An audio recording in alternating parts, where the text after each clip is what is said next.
पांडव उस समय वनवास में थे और अर्जुन उनसे पृथक होकर दिव्य अस्त्रों की प्राप्ति हेतु स्वर्गलोक गए हुए थे। युधिष्ठिर ने भीम, नकुल, सहदेव, द्रौपदी तथा महर्षि धौम्य के साथ यह निर्णय लिया कि इस काल का सदुपयोग विभिन्न तीर्थ क्षेत्रों के दर्शन द्वारा किया जाए। इसी यात्रा की अवधि में महर्षि लोमश उनके साथ जुड़े और युधिष्ठिर को अनेक प्राचीन आख्यान सुनाए। इनमें इलवल, वातापी, लोपमुद्रा, राजा गया, राजा शिबी, ऋषिशृंग तथा महर्षि च्यवन के चरित्र सम्मिलित थे। इन सभी कथाओं में एक कथा विशेष रूप से अद्वितीय और व्यापक प्रभाव वाली थी। कथा थी विंध्य पर्वत और महर्षि अगस्त्य की। नमस्कार और स्वागत है आपका पारायण पर। मैं हूं अतुल मिश्रा और प्रत्येक सोमवार आपको सुनाऊंगा पुराणों और इतिहास से एक रोचक एवं विचारोत्तेजक कथा।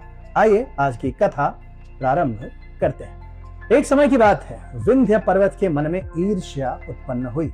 उसने देखा कि सूर्य, चंद्रमा तथा अन्य ग्रहगण अपने दैनिक गमन में मेरु पर्वत की परिक्रमा करते हैं, किंतु उसकी उपेक्षा करते हैं। विंध्य ने मेरु से इसका कारण पूछा तो मेरु ने बड़े शांत भाव से उत्तर दिया कि उसने यह सम्मान तो कभी स्वयं मांगा ही नहीं। यह तो स्वयं ब्रह्मा जी द्वारा स्थापित ब्रह्मांडीय व्यवस्था है। अहंकार और प्रतिस्पर्धा से प्रेरित होकर विंध्य पर्वत ऊंचा उठने लगा। वह इतना बढ़ गया कि सूर्य और चंद्रमा के मार्ग में अवरोध उत्पन्न हो गया।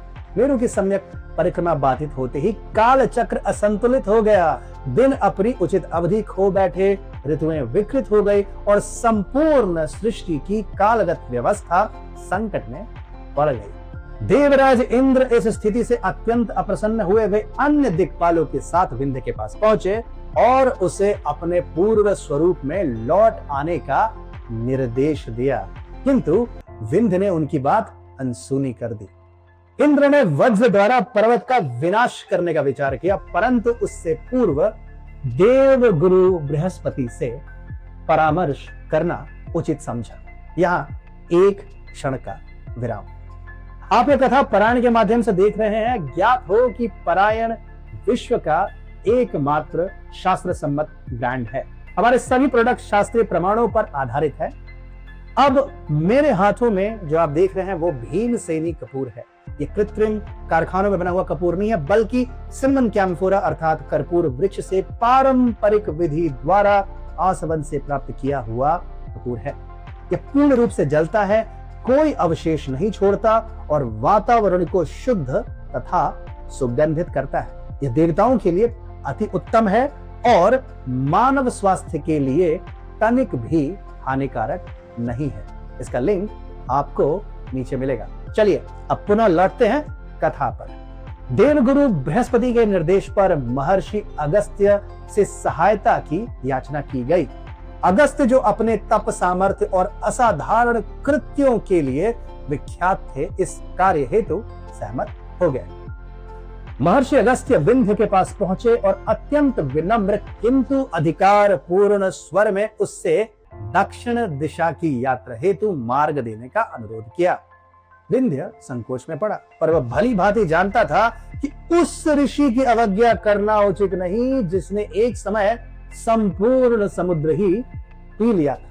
अगस्त्य के तपोबल और तेज से भयभीत होकर विंध्य ने स्वयं को झुका लिया और उसी अवस्था में स्थिर रहा, जबकि ऋषि दक्षिण की ओर प्रस्थान कर गए। महर्षि अगस्त्य पुनः उत्तर दिशा में लौटकर ही नहीं आए। तभी से विंध्य पर्वत उसी झुकी हुई अवस्था में स्थित है और सूर्य चंद्रमा का मार्ग पुनः निर्बाध हो गया। कालचक्र अपनी स्वाभाविक गति में लौट आया। कहा जाता है कि विंध्य आज भी महर्षि अगस्त्य की प्रतीक्षा कर रहा है। इस घटना ने विंध्य पर्वतमाला को उत्तर और दक्षिण भारत के मध्य प्राकृतिक सीमा के रूप में स्थापित कर दिया। याद हो कि हम उस भारतवर्ष की बात कर रहे हैं जो सांस्कृतिक स्मृति में उत्तर में हिंदू कुश से लेकर दक्षिण में भारतीय महासागर तक और पश्चिम में सीरिया के क्षेत्रों से लेकर पूर्व में सिंगापुर तक विस्तृत माना जाता था। पुनः मिलेंगे नई कथा के साथ। धन्यवाद।